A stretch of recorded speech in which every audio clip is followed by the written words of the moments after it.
प्राज्ञमौलिः सकलवचनचेतो देवता भारती सा मम वचसि निधत्तां सन्निधिं मानसे च। नमोऽस्तु तात्विका देवाः विष्णुभक्तिपरायणाः धर्ममार्गे प्रेरयन्तु भवन्तः सर्वदेव हि।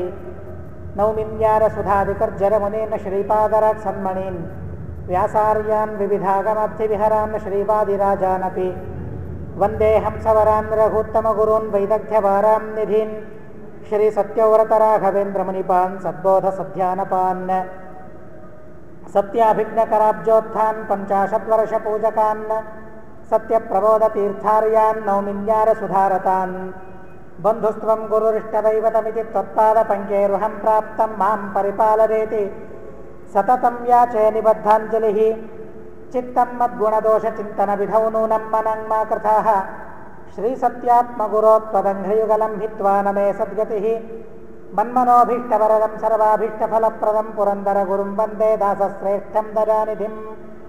अज्ञानतिमिरच्छेदं बुद्धिसम्पत्प्रदारकं विज्ञानविमलं शान्तं विजराख्यगुरुं भजे। जलज्येष्ठनिभाकारं जगदीशपदाश्रयं जगतीतलविख्यातं जगन्नाथगुरुं भजे। विद्यापीठविधातारं विद्यावारिधिचन्दिरं विद्यार्थिवत्सलं वन्दे। महामहिमसद्गुरुं मापादमौलिपर्यन्तं गुरूणामाकृतिं स्मरेत् तेन विघ्नाः प्रणश्यन्ति सिद्ध्यन्ति च मनोरथाः। पृथ्वीमण्डलमध्यस्थाः पूर्णबोधमतानुगाः वैष्णवा विष्णुहृदयास्तान्नमस्ते गुरुन्मम। स्वस्त्यस्तु हरिः ओं हरिः ओं हरिः ओं।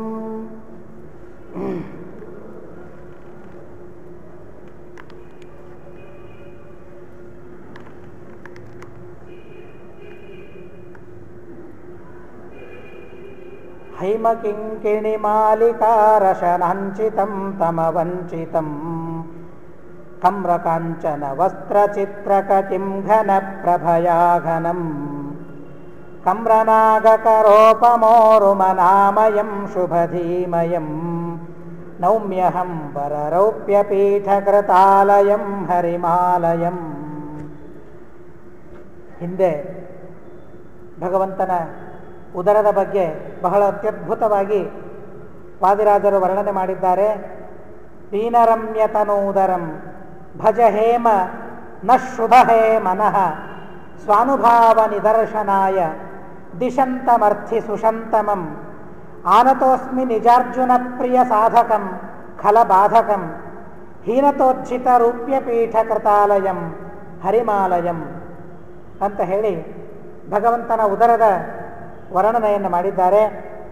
ಆಚಾರ್ಯರು ಸಹ ಭಗವಂತನ ಅನೇಕ ಅವಯವಗಳ ವರ್ಣನೆಯನ್ನು ಮಾಡ್ತಾ ಉದರಂ ಚಿಂತ್ಯಮೀಶಸ್ಯ ತನುತ್ವೇಪ್ಯಖಿಲಂಭರಂ ವಲಿತ್ರಯಾಂಕಿತಂ ಅಂತ ಹೇಳ್ತಾರೆ.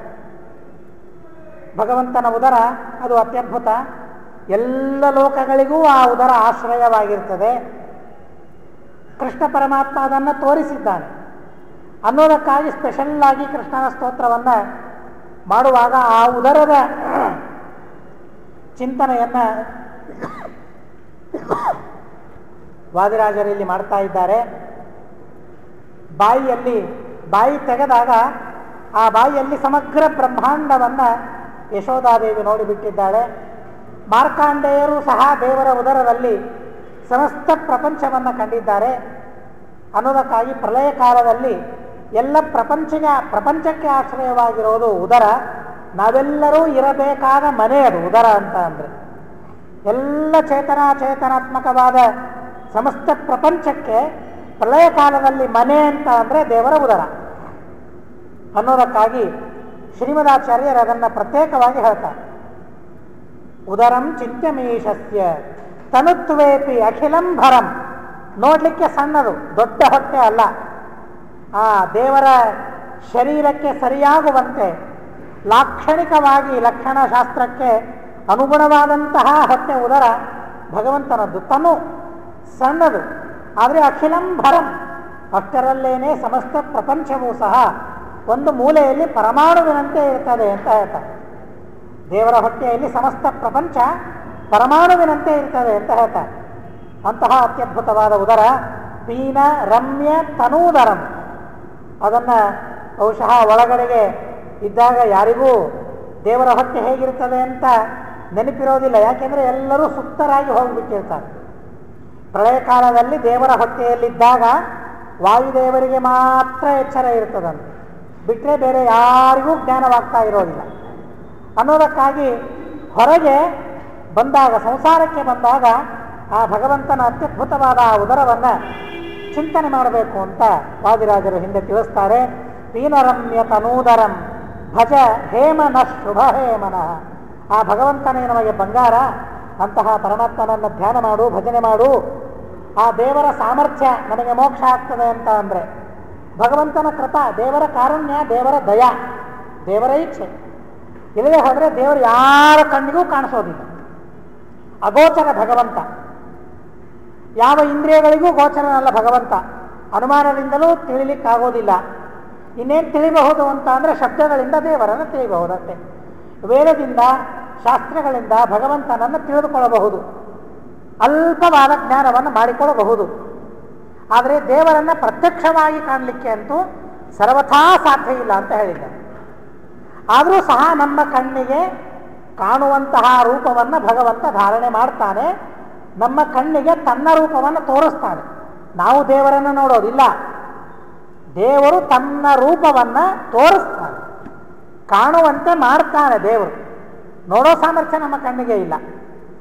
ಆ ಅತ್ಯದ್ಭುತವಾದ ಮಹಿಮೆಯನ್ನು ತಿಳಿಸ್ತಾರೆ. ಹಾಗೆ ಆ ಪರಮಾತ್ಮನ ಪ್ರತ್ಯಕ್ಷವನ್ನು ಹೊರಗೆ ಮಾಡಿಕೊಂಡು ವಾದಿರಾಜರು ಬಹಳ ಅದ್ಭುತವಾಗಿ ಅಲ್ಲಿ ಸ್ತೋತ್ರವನ್ನು ಮಾಡ್ತಾ ಇದ್ದಾರೆ.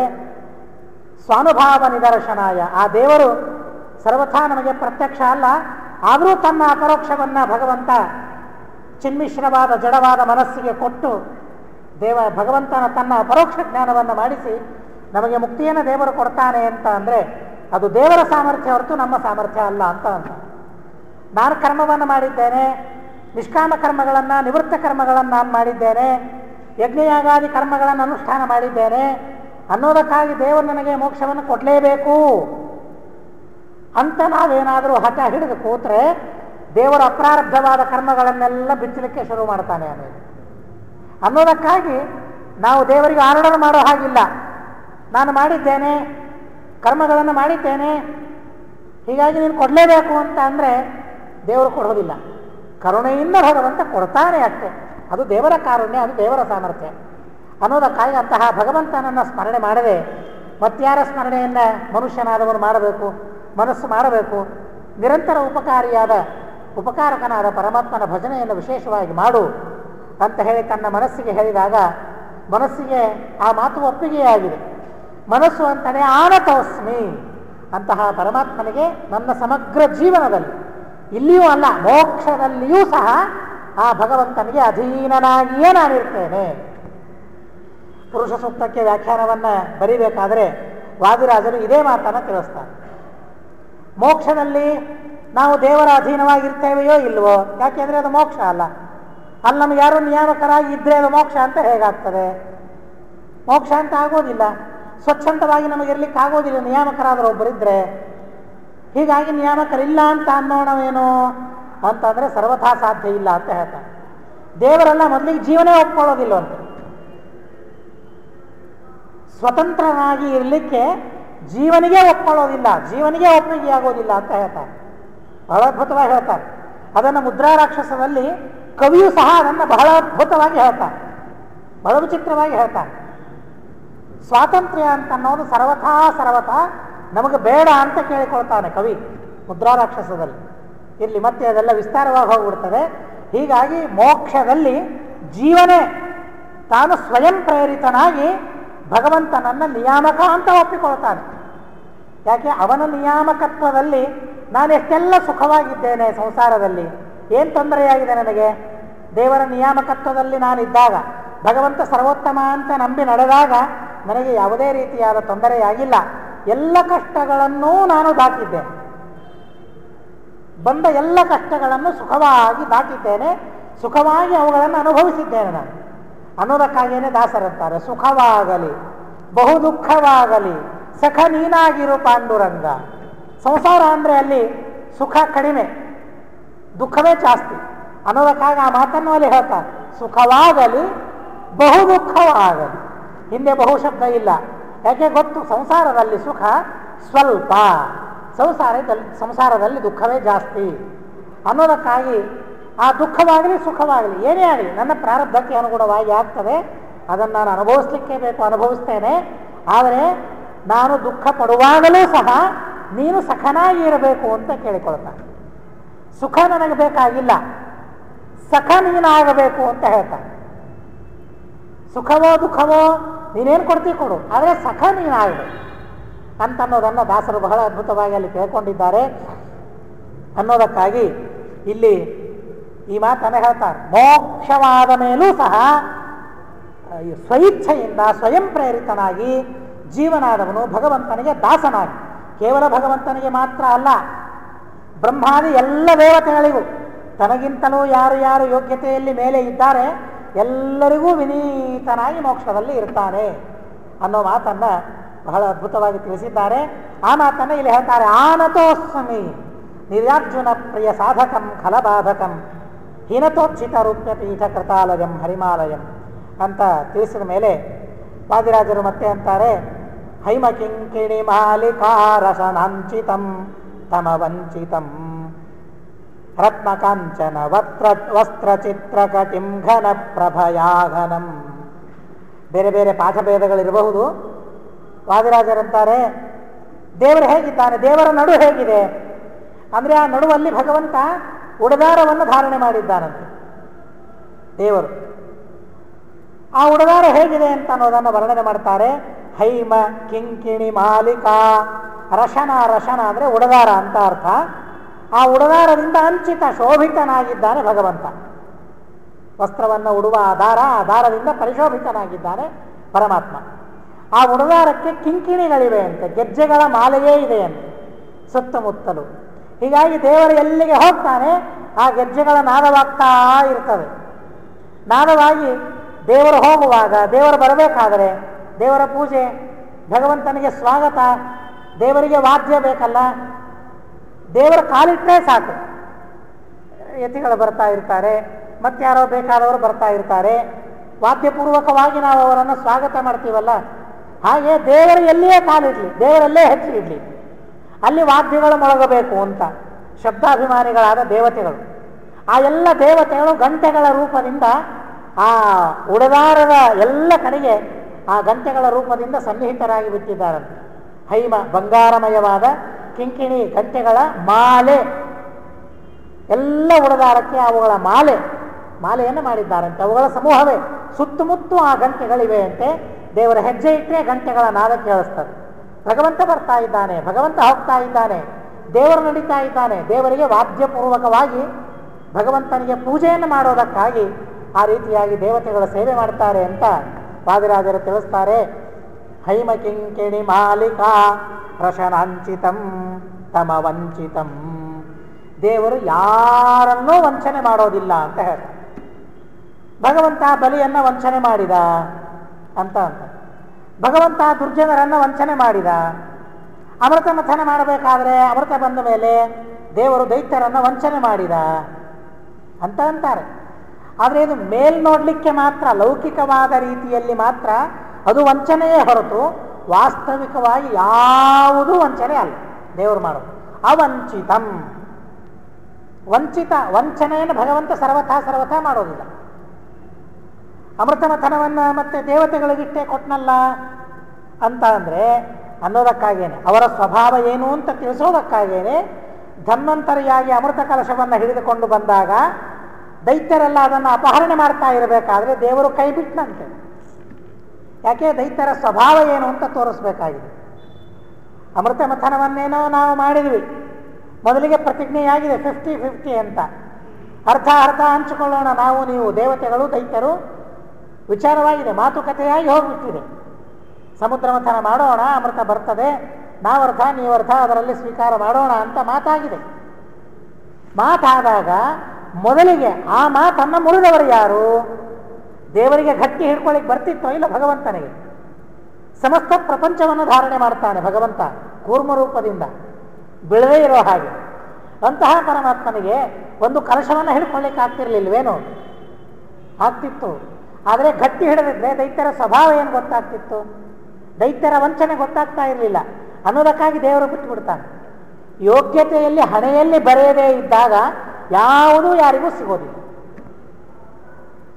ಹೇಳ್ತಾರಲ್ಲ, ದಾನೆ ದಾನೆ ಪರ್ ಲಿಖಾ ಹೈ ಖಾನೆ ವಾಲೋಂ ಕಾ ನಾಮ್ ಅಂತ. ಹಾಗೆ ಅಕ್ಕಿ ಕಾಳು ಕಾಳಿನ ಮೇಲೆ ಹೆಸರಿರ್ಬೇಕಂತ. ನಮ್ಮ ಹೆಸರಿದ್ರೆ ಆ ಕಾಳು ನಮ್ಮ ಬಾಯಿಯ ಒಳಗೆ ಹೋಗ್ತದೆ. ಹನಿಯ ಮೇಲೆ ಅದೇನೋ ಲೌಕಿಕವಾಗಿ ಹೇಳ್ತಾ ಇರ್ತಾರಲ್ಲ, ಒಂದು ಬೀಜದ ಕಾಳಿನ ಮೇಲೆ, ಒಂದು ಬೇಳೆ ಕಾಳಿನ ಮೇಲೆ ಏನೇನೋ ಬರೆದಿದ್ದಾರೆ, ಗೀತೆಯ ಶ್ಲೋಕಗಳನ್ನು ಬರೆದಿದ್ದಾರೆ, ರಾಮಾಯಣ ಬರೆದಿದ್ದಾರೆ, ಏನೇನೋ ಬರೆದಿದ್ದಾರಂತೆ. ಅದು ಬರೆದಿರ್ಬೋದು, ಇಲ್ಲ ಅಂತ ಅಲ್ಲ.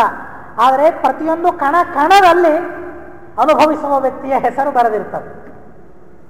ದೇವರಂತಾನೆ ಕೈಯಲ್ಲಿ ಇದ್ದ ಮಾತ್ರಕ್ಕೆ ಬಾಯಿಗೆ ಬರಬೇಕಲ್ಲ ಅನ್ನೋದಕ್ಕಾಗೇನೆ ಗಾದೆ ಬಂತಲ್ಲ, ಕೈಗೆ ಬಂದ ತುತ್ತು ಬಾಯಿಗೆ ಬರಲಿಲ್ಲ ಅಂತ. ಇದು ಅಲ್ಲಿಂದೇ ಶುರುವಾಗಿರ್ಬೇಕು. ಕೈಗೆ ಬಂತು, ದೈತ್ಯರ ಕೈಗೆ ಬಂತು. ಆದರೆ ಮೊದಲಿಗೆ ತಪ್ಪಿದ್ರು ಅವರು ದೈತ್ಯರು. ಅರ್ಧ ಅಂತ ಪ್ರತಿಜ್ಞೆ ಮಾಡಿದ್ರು, ಮಾತುಕತೆಯಾಗಿತ್ತು. ಆದರೆ ಎಲ್ಲವೂ ನಮಗೇ ಬೇಕು ಅಂತ ಅಪೇಕ್ಷೆ ಮಾಡಿದ್ರು. ಅದು ಅಲ್ಲ, ನಮಗೇ ಬೇಕು ಅಂತಲೂ ಅಪೇಕ್ಷೆ ಮಾಡಲಿಲ್ಲ. ಅಲ್ಲಿ ನೋಡ್ರಿ, ನನಗೇ ಬೇಕು ಅಂತ ಅಪೇಕ್ಷೆ ಶುರುವಾಯ್ತು ಅವರಲ್ಲಿ, ದೈತ್ಯರಲ್ಲಿ. ಒಬ್ಬ ವ್ಯಕ್ತಿ ಕಸ್ಕೊಂಡ ದೇವರ ಕೈಯಿಂದ, ಒಬ್ಬ ದೈತ್ಯ ಕಸ್ಕೊಂಡ. ಇನ್ನೊಬ್ಬ ದೈತ್ಯ ಬರ್ತಾನೆ ಬಲಿಷ್ಠನಾದವನು, ಅದನ್ನು ಕಸ್ಕೊಂಡು ಹೋಗ್ತಾನೆ. ಅವನಿಗಿಂತಲೂ ಬಲಿಷ್ಠ ಬರ್ತಾನೆ, ಕಸ್ಕೊಂಡು ಹೋಗ್ತಾನೆ. ಯಾಕೆ? ಅವನು ಕುಡಿದ್ರೆ ಅವನು ಬಲಿಷ್ಠನಾಗ್ತಾನಲ್ಲ. ನಾನು ಒಬ್ಬನೇ ಕುಡಿಬೇಕು ಅಂತ ದೈತ್ಯರಿಗೆ ಭಾವನೆ. ಪ್ರತಿಯೊಬ್ಬರ ದೈತ್ಯರಲ್ಲಿ ಇದೇ ಭಾವನೆ. ಅವರಲ್ಲಿಯೂ ಐಕಮತ್ಯ ಇಲ್ಲ. ನಾವೆಲ್ಲರೂ ಪಾನ ಮಾಡೋಣ, ಕುಡಿಯೋಣ ಅಂತನೋ ಭಾವನೆ ಇಲ್ಲ. ಆದರೆ ದೇವತೆಗಳ ಹಾಗಲ್ಲ. ನಾವೆಲ್ಲರೂ ಕುಡಿಯೋಣ, ನಾವೆಲ್ಲರೂ ಪಾನ ಮಾಡೋಣ, ಒಂದಾಗಿ ನಾವೆಲ್ಲ ಇರೋಣ. ನಾವೆಲ್ಲ ಒಂದಾಗಿ ಇದ್ರೆ ಜಗತ್ತು ಸುಭಿಕ್ಷವಾಗಿರ್ತದೆ. ದೇವತೆಗಳಲ್ಲಿಯೇ ಒಗ್ಗಟ್ಟು ಇರಲಿಲ್ಲ ಅಂತಂದರೆ ಯಾರು ಚೆನ್ನಾಗಿರ್ತಾರೆ ಹೇಳಿ? ಅನ್ನೋದಕ್ಕಾಗೇನೆ ದೇವತೆಗಳಲ್ಲಿ ಒಗ್ಗಟ್ಟು ಇರಬೇಕು. ಭೂಸುರ ಬ್ರಾಹ್ಮಣರು ಭೂಮಿಗೆ ದೇವತೆಗಳು, ಭೂದೇವತೆಗಳಾದ ಬ್ರಾಹ್ಮಣರಲ್ಲಿಯೂ ಒಗ್ಗಟ್ಟಿರಬೇಕು. ಆದರೆ ಇದು ಬರೀ ಬಾಯಿ ಮಾತು ಆಗಬಹುದು, ಇಲ್ಲ ಅಂತ ಅಲ್ಲ. ಆದರೆ ಒಗ್ಗಟ್ಟು ಇರಬೇಕು, ಇದು ಮಾತ್ರ ನಿಶ್ಚಿತ. ದೇವತೆಗಳು ಹಾಗೆ ಮಾಡ್ತಾರೆ. ನಾವೆಲ್ಲರೂ ಸೇರಿ ಅಮೃತಪಾನ ಮಾಡೋಣ. ದೇವರು ಯಾರಿಗೆ ಎಷ್ಟು ಹಾಕ್ತಾನೆ ಅದು. ನಮ್ಮ ಸ್ವಾತಂತ್ರ್ಯ ಏನೂ ಇಲ್ಲ. ಅದು ದೇವರೆಟ್ಟು ಕೊಡ್ತಾನೆ, ಅಷ್ಟು ಪಾನ ಮಾಡೋದಷ್ಟೇ. ಯಾರೂ ದೇವರ ಮೇಲೆ ಅಪೇಕ್ಷೆ ಮಾಡೋದಿಲ್ಲ, ಆಕ್ಷೇಪ ಮಾಡೋದಿಲ್ಲ ದೇವರ ಮೇಲೆ ಏನಾದರೂ ಮಾಡಿದರೆ. ಇದು ದೇವತೆಗಳ ಸ್ವಭಾವ. ದೈತ್ಯರದ್ದು ಹಾಗಲ್ಲ. ಬಂದ ಅಮೃತವನ್ನು ಕಸಿದುಕೊಂಡು ಹೋಗ್ತಾ ಇದ್ದಾರೆ. ದೇವರೇನು ಮಾಡಿದ? ಮೋಹಿನಿ ರೂಪವನ್ನು ಧಾರಣೆ ಮಾಡಿದ. ಮೋಹಿನಿ ರೂಪವನ್ನು ಧಾರಣೆ ಮಾಡಿದಾಗ ಎಲ್ಲ ಆ ಅಮೃತದ ಕಲಶವನ್ನು ತಂದು ಅವನ ಕೈಯಲ್ಲಿ ಹಾಕಿಬಿಡ್ತಾನೆ. ಮೋಹಿನಿ ಹೇಳ್ತಾಳೆ, ಭಗವಂತ ಹೇಳ್ತಾನೆ, ನೋಡು, ನಾನು ಸರಿಯಾಗಿ ಹಂಚುತ್ತೇನೋ ಬಿಡ್ತೇನೋ ನನಗೆ ಗೊತ್ತಿಲ್ಲ. ಯಥೇಷ್ಟತೋಹಂ ವಿಭಜಾಮಿ. ತಾತ್ಪರ್ಯ ನಿರ್ಣಯದಲ್ಲಿ ಆಚಾರ್ಯರು ಹೇಳ್ತಾರೆ, ಮೋಹಿನಿ ಹೇಳ್ತಾಳಂತೆ, ನೀವು ಹೇಳಿದ ಹಾಗೆ ನಾನು ಬಡಿಸೋದಿಲ್ಲ. ನನಗೆ ಹೇಗಿಷ್ಟ, ನನಗೆ ಹೇಗೆ ಇಚ್ಛೆ ಬರ್ತದೆ ಹಾಗೆ ನಾನು ಬಡಿಸ್ತೇನೆ. ದೈತ್ಯರು ಬರ್ತಾರೆ. ದೈತ್ಯರು ಬಂದು ಮೋಹಿನಿ ಕೈಯಲ್ಲಿ ಅಮೃತ ಕಲಶವನ್ನು ಕೊಡ್ತಾರೆ. ಕೊಟ್ಟು ಸಮಾನವಾಗಿ ನಮಗೆಲ್ಲ ಕುಡಿಸು ಅಂತ ಕೇಳ್ತಾರೆ. ಸಮಂ ನಿಪಾಯಯಾಸ್ಮಾನ್, ಸಮಾನವಾಗಿ ಈ ಅಮೃತವನ್ನು ನಮಗೆಲ್ಲ ಕುಡಿಸು ಅಂತ ಅಂದಾಗ ದೇವರಂತಾನೆ ನಾನು ಆ ಕೆಲಸ ಮಾಡೋದಿಲ್ಲ. ಯಥೇಷ್ಟತೋಹಂ ವಿಭಜಾಮಿ, ನನ್ನ ಇಚ್ಛೆಗೆ ಬಂದಂತೆ ನಾನು ವಿಭಾಗ ಮಾಡಿ ಕೊಡಿಸ್ತೇನೆ. ಹಂಗಿದ್ರೆ ನನ್ನ ಕೈಯಲ್ಲಿ ಕೊಡ್ರಿ, ಇಲ್ಲ ನೀವೇ ತೆಗೆದುಕೊಂಡು ಹೋಗ್ರಿ ಅಂತ ಅಂದುಬಿಡ್ತಾರೆ. ಇಲ್ಲ, ನಿನ್ನ ಮೇಲೆ ವಿಶ್ವಾಸ ಇದೆ, ನೀನು ಹೇಗೆ ಮಾಡ್ತೀವಿ ಹಾಗೆ ಮಾಡು ಅಂತ ಕೊಟ್ಟು ಬಿಡ್ತಾರೆ. ಇದು ವಂಚನೆಯೇ ದೇವರು ಮಾಡಿದ್ದು? ವಂಚನೆ ಅಲ್ಲ. ದೈತ್ಯರು ಹೇಳಿಬಿಟ್ಟಿದ್ದಾರೆ, ನೀನು ಹೇಗೆ ಬೇಕು ಹಾಗೆ ಮಾಡು ಅಂತ. ಇಷ್ಟೇ ಅಲ್ಲದೇನೆ ದೈತ್ಯರಿಗೆ ಅಮೃತವನ್ನು ಕುಡಿಸಿದ್ರೆ ಏನಾಗ್ತಾ ಇತ್ತು? ಪರಸ್ಪರ ಅವರಲ್ಲೇನೇ ಮೈತ್ರಿ ಇಲ್ಲ ಅನ್ನೋದಕ್ಕಾಗಿ ಯಾರು ಅಯೋಗ್ಯರಿದ್ದಾರೆ, ಅಯೋಗ್ಯರಾದವರಿಗೆ ಅಯೋಗ್ಯವಾದ ಪದಾರ್ಥ ಅವರಿಗೆ ಸರ್ವಥಾ ತಲುಪಬಾರದು ಅಂತ ಹೇಳ್ತಾರೆ.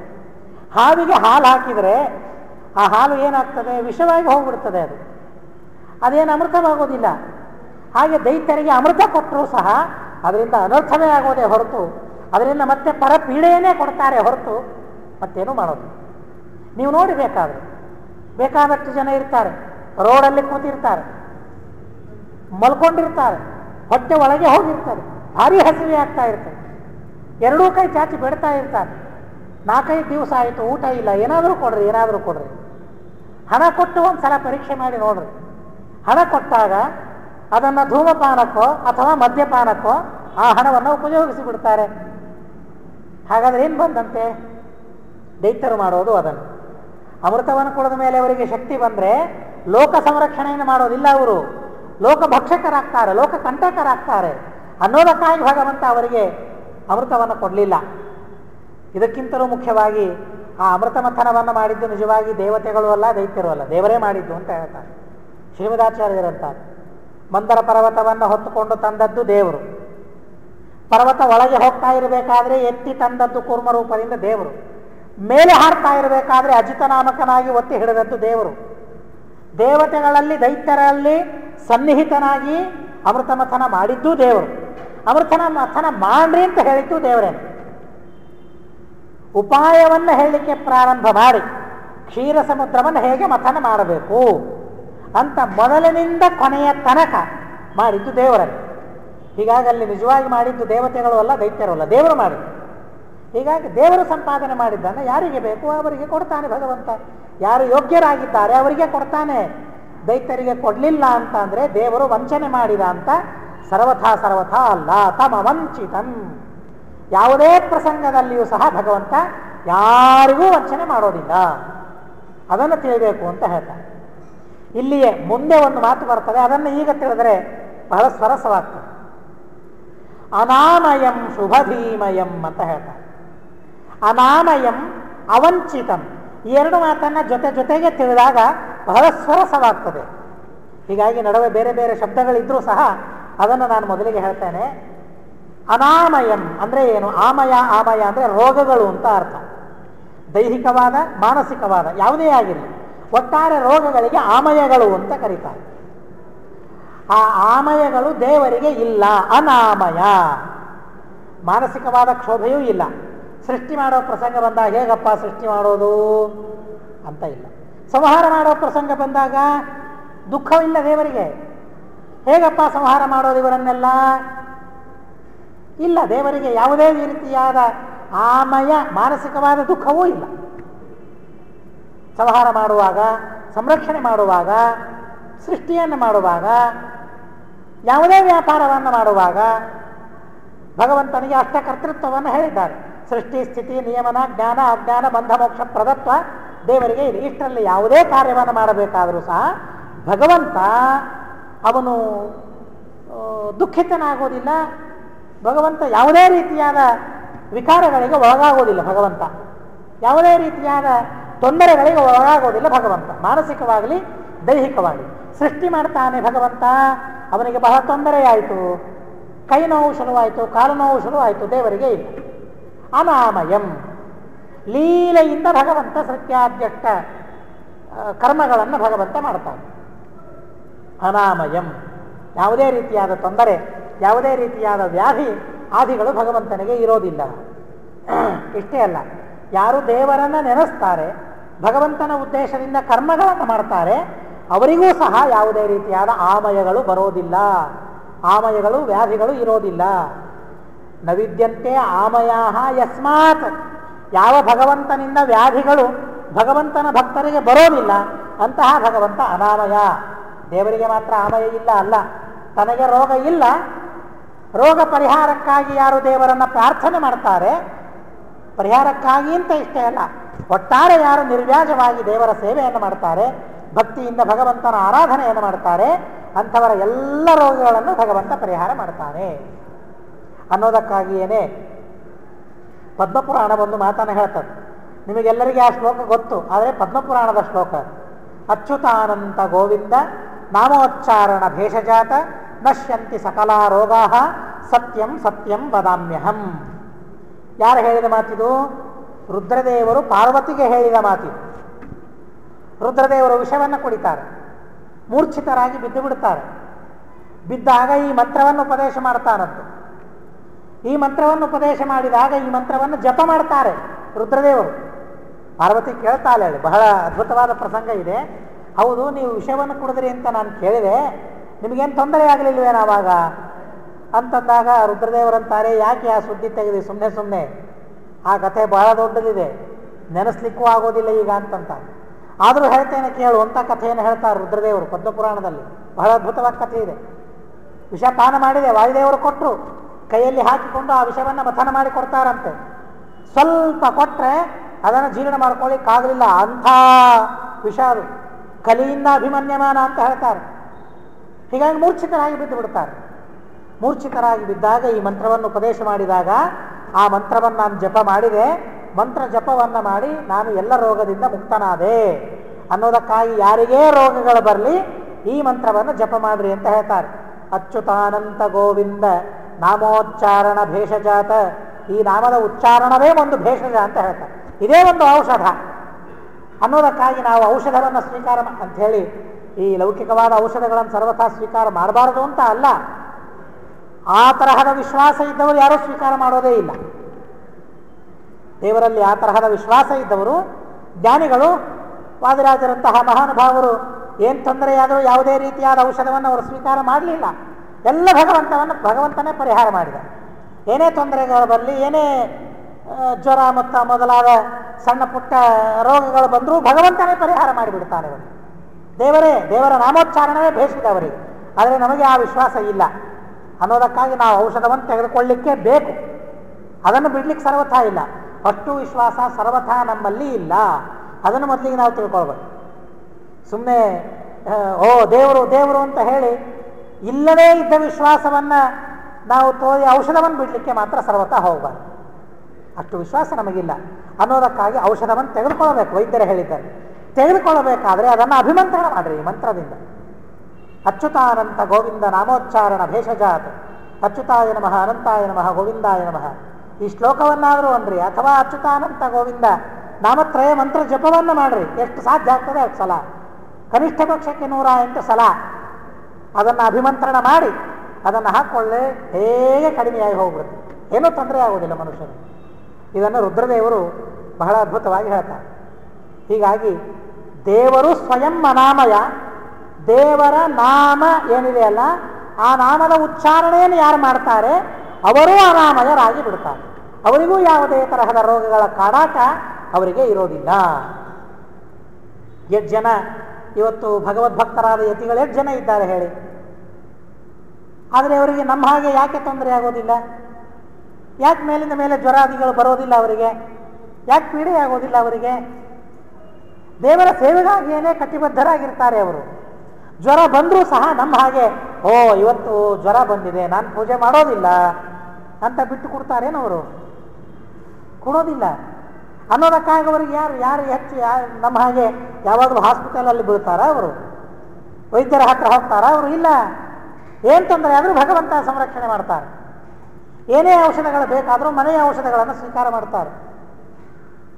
ಹಿರಿಯ ಸ್ವಾಮಿಗಳ ಚರಿತ್ರೆಯನ್ನಂತೂ ಎಲ್ಲರೂ ಪ್ರತ್ಯಕ್ಷವಾಗಿ ಕಂಡಿದ್ದಾರೆ. 50 ವರ್ಷಗಳ ತನಕ ಸತ್ಯಪ್ರಮೋದ ತೀರ್ಥರು ಒಂದು ದಿವಸ ಮೂಲರಾಮಚಂದ್ರ ದೇವರ ಪೂಜೆಯನ್ನು ಬಿಡಲಿಲ್ಲ.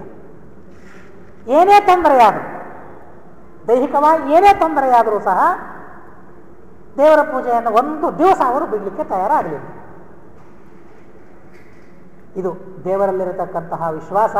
ಆ ವಿಶ್ವಾಸದಿಂದ ಭಗವಂತ ಅವರಿಗೆ ಯಾವುದೇ ತೊಂದರೆಯಾಗದೇ ಇದ್ದಂತೆ ಮಾಡ್ತಾನೆ. ತೊಂದರೆ ಇದ್ರೂ ದೇವರ ಪೂಜೆಗೆ ವಿಘ್ನವಾಗುವಂತೆ ಭಗವಂತ ಸರ್ವಥಾ ಮಾಡೋದಿಲ್ಲ.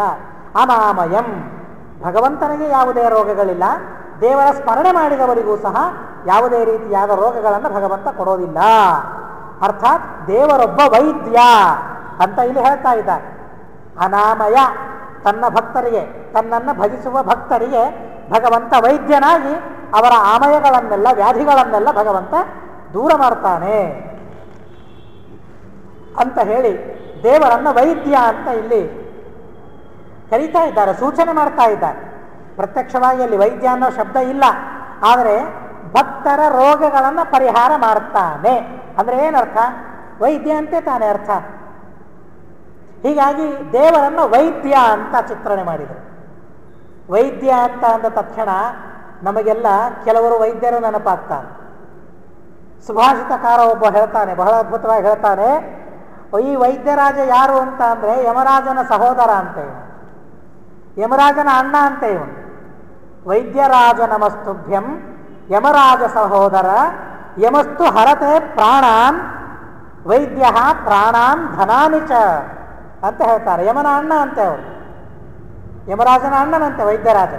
ಯಾಕೆ ಅಂದರೆ ಯಮ ಬರೀ ಪ್ರಾಣಗಳನ್ನು ಮಾತ್ರ ಹರಣ ಮಾಡ್ತಾನೆ, ಆದರೆ ವೈದ್ಯ ಹಾಗಲ್ಲ, ಹಣವನ್ನೂ ಹರಣ ಮಾಡ್ತಾನೆ, ಪ್ರಾಣವನ್ನೂ ಹರಣ ಮಾಡ್ತಾನೆ ಅನ್ನೋದಕ್ಕಾಗಿ ಯಮನ ಅಣ್ಣ ಅಂತ ಅಂತಾರೆ. ಅಂದ ಮಾತ್ರಕ್ಕೆ ಎಲ್ಲರೂ ಹಾಗೆ ಇರ್ತಾರೆ ಅಂತ ತಿಳಿದುಕೊಳ್ಬೇಡ್ರಿ. ಒಳ್ಳೆ ವೈದ್ಯರು ಬೇಕಾದಷ್ಟು ಜನ ಇದ್ದಾರೆ, ಇವತ್ತಿಗೂ ಇದ್ದಾರೆ. ಏನೂ ಪರಿಚಯ ಇರೋದಿಲ್ಲ. ಅನೇಕ ಪ್ರಸಂಗಗಳು ಬಂದಾಗ ಹಲವರು ವೈದ್ಯರ ಹತ್ರ ನಾನು ಹೋಗಿದ್ದೇನೆ. ಯಾರದ್ದೂ ರಿಕಮೆಂಡೇಶನ್ ಇಲ್ಲ, ಏನೂ ಇಲ್ಲ. ಹೊಸದಾಗಿ ಹೋದೆ ಒಬ್ಬ ವೈದ್ಯರ ಹತ್ರ. ಅದು ಶ್ರೀ ವೈಷ್ಣವರು ಪಾಪ. ನಿಜವಾಗಿ ಅವ್ರ ಹತ್ರ ಹೋದರೆ ನನಗೇನೋ ಒಂಥರ ಇದು ಆಗತ್ತೆ. ಎಲ್ಲ ಅವರು ಔಷಧವನ್ನು ಕೊಟ್ಟು ಎಲ್ಲ ಇದು ಮಾಡಿದ ಮೇಲೆ ಎಷ್ಟು ಅಂತ ಕೇಳಿದ್ರೆ, ಇಲ್ಲ ನಾನು ತೆಗೆದುಕೊಳ್ಳೋದಿಲ್ಲ ನಿಮ್ಮ ಕಡೆಯಿಂದ ಅಂತ ಹೇಳಿ. ಇಂಥ ವೈದ್ಯರು ಒಬ್ಬರಲ್ಲ, ಸಾಕಷ್ಟು ಜನ ಇದ್ದಾರೆ ನಿಜವಾಗಿ. ಇದು ಭಗವಂತನ ಆಶೀರ್ವಾದ ಅವರಿಗೆ, ದೇವರಿದ್ದಾನೆ ಅಂತ ಅನ್ನೋ ಭಾವನೆ ಅವರಿಗೆ. ಅರ್ಥಾತ್ ರೊಕ್ಕ ತೆಗೆದುಕೊಳ್ಳದೇ ಇದ್ದವರೆಲ್ಲ ಒಳ್ಳೆ ವೈದ್ಯರು ಅಂತ ನಮ್ಮ ಅಭಿಪ್ರಾಯ ಅಲ್ಲ. ನಿಜವಾಗಿ ವೈದ್ಯರಿಗೆ ಹಣ ಕೊಟ್ಟು ಬರಬೇಕು. ನಾನು ಅದನ್ನು ಹೇಳಿದೆ ಅವರಿಗೆ. ಇಲ್ಲ, ವೈದ್ಯರಿಗೆ ಗುರುಗಳ ಹತ್ರ ಹೋದಾಗ ಹಾಗೆಲ್ಲ ಬರಬಾರದು, ಅದೊಂದು ಶಾಸ್ತ್ರದ ನಿಯಮ ಇದೆ, ಅದಕ್ಕಾದರೂ ತೆಗೆದುಕೊಳ್ಳ್ರಿ ಅಂತ ಹೇಳಿ ತೆಗೆದುಕೊಳ್ಳಿಲ್ಲ.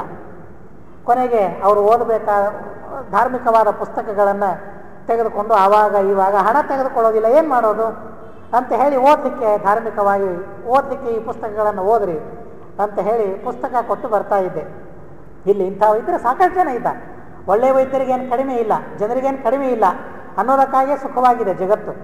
ಇಂಥ ಕಲಿಯುಗದಲ್ಲಿಯೂ ಸಹ ಇಷ್ಟು ಮಳೆ ಬರ್ತದೆ, ಇಷ್ಟು ಬೆಳೆ ಬೆಳೀತದೆ ಅಂತ ಅಂದರೆ ಸಜ್ಜನರು, ಭಾವುಕರು, ಭಗವದ್ಭಕ್ತರು ಇದ್ದಾರೆ, ಸೇವೆ ಮಾಡೋ ಜನ ಇದ್ದಾರೆ ಅನ್ನೋದಕ್ಕಾಗಿ ಎಲ್ಲರೂ ಹೇಗೆ ಇದ್ದಾರೆ ಅಂತ ತಿಳಿದುಕೊಳ್ಳಿಕ್ಕೆ ಹೋಗಬೇಡ್ರಿ.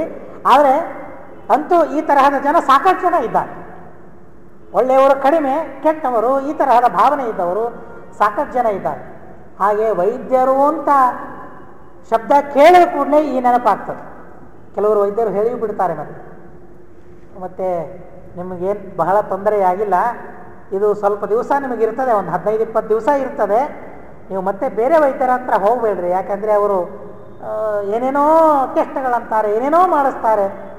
10 ರೂಪಾಯಿಂದ ಕಡಿಮೆ ಆಗೋ ವೈದ್ಯಕ್ಕೆ 10,000 ಖರ್ಚು ಮಾಡಿಸ್ತಾರೆ.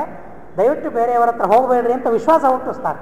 ಅಂಥ ವೈದ್ಯರು ಇದ್ದಾರೆ ಅನ್ನೋದಕ್ಕಾಗಿ ಆ ವೈದ್ಯರು ಅಂತ ಅಂದುಕೊಂಡೇನೆ ಏನೋ ಒಂದು ತರಹದ ಭಯ ಎಲ್ಲರಿಗೆ. ಅನ್ನೋದಕ್ಕಾಗಿ ಇಲ್ಲಿ ದೇವರನ್ನು ವೈದ್ಯರು ಅಂತ, ರೋಗ ಪರಿಹಾರ ಮಾಡುವವನು ಅಂತ ಹೇಳಿದ ತಕ್ಷಣ ವಾದಿರಾಜರಿಗೆ ನೆನಪಾಯಿತು, ಓಹೋ ಇವನು ವಂಚಕ ವೈದ್ಯ ಅಂತ ನೀವು ತಿಳಿದುಕೊಳ್ಳಿಕ್ಕೆ ಹೋಗಬೇಡ್ರಿ, ಅವಂಚಿತಂ ಅಂತ ಹೇಳ್ತಾರೆ. ಅನಾಮಯಂ, ರೋಗವನ್ನು ಪರಿಹಾರ ಮಾಡ್ತಾನೆ, ಆದರೆ ವಂಚನೆ ಮಾಡೋದಿಲ್ಲ, ಅವಂಚಿತಂ ಅಂತ ಹೇಳ್ತಾರೆ. ಮತ್ತೊಬ್ಬ ಸುಭಾಷಿತಕಾರ ವೈದ್ಯರನ್ನು ಹೊಗಳ್ತಾರೆ. ಅದು ದೇವರ ಪ್ರಸಾದ ಇದ್ದ ವೈದ್ಯರು. ಅಥವಾ ಭಗವಂತ ವೈದ್ಯ ಹೇಗಾಗ್ತಾನೆ, ಭಗವಂತನ ನಾಮ ಹೇಗೆ ಭೇಷಜವಾಗ್ತದೆ, ಹೇಗೆ ವೈದ್ಯವಾಗ್ತದೆ ಅನ್ನೋದನ್ನು ಗುಣಗಾನ ಮಾಡ್ತಾ ಬಹಳ ಅದ್ಭುತವಾಗಿ ವೈದ್ಯರ ಪ್ರಶಂಸನೆಯನ್ನು ಮಾಡ್ತಾನೆ. ಮಸ್ತೆ ದುಸ್ಸಹ ವೇದನಾ ಕವಲಿತೆ ಮಗ್ನೇಶ್ವರೆಂತರ್ಗಲಂ ತಪ್ತಾಯಾಂ ಜ್ವರ ಪಾವಕೇನ ಚತನೌ ತಾಂತೆ ಹರ್ಷೀಕೌ ವ್ರಜೆ ದೂನೆ ಬಂಧುಜನೆ ಕೃತ ಪ್ರಲಪನೆ ಧೈರ್ಯಂ ವಿಧಾತುಂ ಪುನಃ ಕಾಶಕ್ತಃ ಕಲಿತಾಮಯ ಪ್ರಶಮನಃ ವೈದ್ಯಾತ್ ಪರೋ ವಿದ್ಯತೆ. ಬಹಳ ಅದ್ಭುತವಾದ ಶ್ಲೋಕ. ಈ ಕೆಲವರು ಒಳ್ಳೊಳ್ಳೆ ವೈದ್ಯರಿದ್ದಾರಲ್ಲ, ಭಾವನೆಯಿಂದ ಭಾವುಕರಾಗಿ ಅವನ ತೊಂದರೆ ಪರಿಹಾರ ಆಗಬೇಕು ಅಂತ ಭಾವನೆ ಇರ್ತದಲ್ಲ, ಅಂತಹ ವೈದ್ಯರ ಪ್ರಶಂಸನೆಯನ್ನು ಮಾಡ್ತಾನೆ. ಅದರಲ್ಲಿಯೂ ಪ್ರಮುಖವಾಗಿ ಆ ಭವರೋಗ ವೈದ್ಯ ಏನಿದ್ದಾನಲ್ಲ, ಭಗವಂತ ಏನಿದ್ದಾನಲ್ಲ, ಆ ಭಗವಂತನಿಗೆ ಸರಿಯಾಗಿ ಈ ಶ್ಲೋಕ ಅನ್ವಿತವಾಗ್ತದೆ. ಬಹಳ ಅದ್ಭುತವಾಗಿ ಶ್ಲೋಕ ಇದೆ. ಅವನಂತಾನೆ, ಮಸ್ತೆ ದುಸ್ಸಹ ವೇದನಾ ಕವಲಿತೆ, ತಲೆಯಲ್ಲಿ ಭಾರೀ ಶೂಲೆ, ಭಾರೀ ವೇದನೆ. ಶ್ರೀಮದಾಚಾರ್ಯರು ಪರಿಹಾರ ಮಾಡಿದರು ಅಂತ ಹೇಳ್ತಾರಲ್ಲ, ಪ್ರಿಯವಯಸ್ಯ ಶಿರೋ ಗುರುವೇದನ ಅಶಮಯತ್ ಸಹಜಾಮಪಿ ದುಸ್ಸಹಂ ಸವಿಪಿನೇ ವಿಜನೆ ಮುಖವಾಯುನ ಶ್ರವಣ ಗೋಚರಿತೇನ ಕದಾಚನ. ವಾಯುದೇವರು ವೈದ್ಯರಾಗಿ ಬಿಡ್ತಾರೆ. ಏನು ಮಾಡಿದ್ರು, ಏನು ಔಷಧ ಕೊಟ್ಟರು, ಏನು ಆಪರೇಷನ್ ಮಾಡಿದರು. ತನ್ನ ಸಹಪಾಠಿಯಾದ ವಿದ್ಯಾರ್ಥಿ ಜೊತೆಗೆ ಓದುವ ಒಬ್ಬ ವ್ಯಕ್ತಿಗೆ ಭಾರೀ ತಲೆನೋವಂತೆ. ಎಂಥ ತಲೆನೋವು, ಸಹಜ ಅಂದರೆ ತಾನು ಹುಟ್ಟುವಾಗಲೇನೆ ಆ ತಲೆನೋವು ಹುಟ್ಟುಬಿಟ್ಟಿತ್ತಂತೆ. ಅವನು ತಲೆನೋವು ಶುರುವಾಯಿತು ಅಂತ ಅಂದರೆ ಭಾರಿ ಒದ್ದಾಡ್ತಾ ಇದ್ದ. ಒಂದು ಮಳೆ ಹುಳಗಳು ಬರ್ತಾವಲ್ಲ, ಅದರ ಮೇಲೆ ಆ್ಯಸಿಡ್ ಹಾಕಿದರೆ ಒದ್ದಾಡ್ತಾವಲ್ಲ, ಹಾಗೆ ಒದ್ದಾಡಬೇಕಂತೆ. ಪ್ರಿಯವಯಸ್ಯ ಶಿರೋ ಗುರುವೇದನ ಅಶಮಯತ್ ಸಹಜಾಮಪಿ ದುಸ್ಸಹ. ಅದು ಬಂತು ಅಂದರೆ ಸಹನೆ ಮಾಡ್ಲಿಕ್ಕೆ ಆಗ್ತಾ ಇರಲಿಲ್ಲ. ಅಂಥ ವೇದನೆ, ಅಂಥ ನೋವು. ನೋವು ಬಂದಾಗ ಒಂದು ಸಲ ಕರ್ಕೊಂಡು ಹೋದ್ರಂತೆ, ಅರಣ್ಯಕ್ಕೆ ಕರ್ಕೊಂಡು ಹೋದ್ರಂತೆ. ಅರಣ್ಯಕ್ಕೆ ಕರ್ಕೊಂಡು ಹೋಗಿ ಏನು ಮಾಡಿದ್ರು? ಏನೂ ಇಲ್ಲ, ಕಿವಿಯಲ್ಲಿ ಗಾಳಿ ಊದಿದ್ರಂತೆ, ನೋವೇ ಮಾಯವಾಗಿ ಹೋಗ್ಬಿಡ್ತಂತೆ. ಏನು ಅದ್ಭುತವಾದ ವೈದ್ಯ, ಏನು ವಿಚಿತ್ರ, ಆಪರೇಷನ್ ಇಲ್ಲ, ಏನೂ ಇಲ್ಲ, ಕಿವಿಯಲ್ಲಿ ಗಾಳಿ ಊದಿಬಿಟ್ರು ಎಲ್ಲ ನೋವು ಪರಿಹಾರ ಆಗಿ ಹೋಗ್ಬಿಡ್ತಂತೆ. ವೈದ್ಯರ ಬಗ್ಗೆ ಹೇಳ್ತಾರೆ, ಮಸ್ತೆ ದುಸ್ಸಹ ವೇದನಾ ಕವಲಿತೆ, ಭಾರೀ ನೋವಾಗ್ತಾ ಇದೆ, ತಲೆ ಶೂಲೆ ಆಗ್ತಾ ಇದೆ, ತಲೆ ಒಡ್ಕೋಬೇಕು ಅಂತ ಅನಿಸ್ತಾ ಇದೆ. ಮಗ್ದೆ ಸ್ವರೆಂತರ್ಗಲಂ, ಮಾತು ಒಳಗೆ ಹೋಗ್ತಾ ಇದೆ, ಮಾತು ಗಂಟಲಿನಿಂದ ಹೊರಗೆ ಬರ್ತಾ ಇಲ್ಲ, ಅಂಥ ಯಾತನೆಯನ್ನು ಅನುಭವಿಸ್ತಾ ಇದ್ದಾನೆ. ತತ್ವಾಯಾಮ್ ಜ್ವರಪಾವಕೇನ ಚತನು, ಬರೀ ಇಷ್ಟೇ ಅಲ್ಲ, ಶರೀರದಲ್ಲಿ ಭಾರಿ ಜ್ವರ, 102, 103 ದಾಟಿ ಹೋಗ್ಬಿಟ್ಟಿದೆ, ಭಾರಿ ಜ್ವರ ಬಂದು ಹೋಗ್ಬಿಟ್ಟಿದೆ. ಜ್ವರಪಾವಕೇನ ಚತನು ತಾಂತೆ ಹರ್ಷಿಕೌ ರಜೆ, ಯಾವ ಇಂದ್ರಿಯಗಳಿಂದ ಏನೂ ಕೆಲಸ ಮಾಡ್ಲಿಕ್ಕಾಗ್ತಾ ಇಲ್ಲ. ಅದನ್ನು ನೋಡಿ ಬಂಧುಗಳೆಲ್ಲ ದುಃಖಿತರಾಗಿ ಹೋಗ್ಬಿಟ್ಟಿದ್ದಾರಂತೆ, ಅಳ್ತಾ ಇದ್ದಾರಂತೆ. ಹೋಗ್ಲಿ, ಅವರಾದರೂ ನಗನಗ್ತಾ ಇದ್ರೆ ಇವನಿಗೆ ಧೈರ್ಯ ಇರ್ತದೆ. ಇವನ ಪರಿಸ್ಥಿತಿಯನ್ನು ನೋಡಿ ಅವರು ಅಳ್ತಾ ಇರ್ತಾರೆ, ಅವರಳೋದನ್ನು ನೋಡಿ ಇವರು ಧೈರ್ಯ ಕಳ್ಕೊಂಡ್ಬಿಡ್ತಾ ಇರ್ತಾರೆ. ದೂನೆ ಬಂಧು ಜನೆ ಕೃತ ಪ್ರಲಪನೆ, ಪ್ರಲಾಪ ಮಾಡ್ತಾ ಇರ್ತಾರೆ, ಒದರ್ತಾ ಇರ್ತಾರೆ, ಚಿಂತಾ ಇರ್ತಾರೆ. ಇಂಥ ಪ್ರಸಂಗದಲ್ಲಿ ಯಾರು ಧೈರ್ಯ ಕೊಡ್ತಾರೆ? ವೈದ್ಯರ ಹೊರತು ಧೈರ್ಯ ಕೊಡುವ ಸಾಮರ್ಥ್ಯ ಮತ್ತಾರಿಗೆ ಇದೆ ಹೇಳಿ? ವೈದ್ಯನೊಬ್ಬನೇ, ವೈದ್ಯನ ಮಾತು ಮಾತ್ರ ಅಲ್ಲಿ ಅವನಿಗೆ ಧೈರ್ಯವನ್ನು ಕೊಡ್ತದೆ ಹೊರತು ಆ ವೈದ್ಯನೇ ಇದ್ದಿದ್ದಿಲ್ಲ ಅಂತ ಅಂದರೆ ಆ ಮನುಷ್ಯ ಏನಾಗಿಬಿಡ್ತಾನೆ ಆ ಪ್ರಸಂಗದಲ್ಲಿ ಇಂಥ ವೈದ್ಯ ನಮ್ಮ ಭಗವಂತ. ದಾಸರಂತಾರಲ್ಲ ಅನ್ನೋದಕ್ಕಾಗೇನೆ, ವೈದ್ಯ ಬಂದ ನೋಡಿ, ವೆಂಕಟನೆಂಬ ವೈದ್ಯ ಬಂದ ನೋಡಿ.